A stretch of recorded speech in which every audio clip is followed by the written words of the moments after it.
Usta implant. Fikir ver. Hem de rahat bağlanır.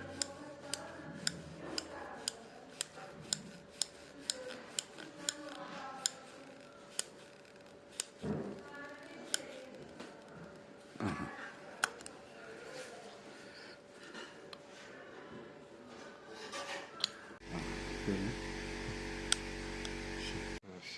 3 implant koyuldu, bu da Tamam. şiş koyuldu. İndi bir dənə gəlin bir səmimi bir şey deyək. Bıraxalım. Kəsi ilə, yəni tikişlə ağırlı oldu yoxsa yox? Xeyr, ağıl olmadı. Çünki bəzən deyirlər kəsi ilə tikişlə olan Yo, ağırlı normal olur. keydəndən sonra heç bir ağrı olmur. Ağıl Düzdürmü? olmadı. Bəli.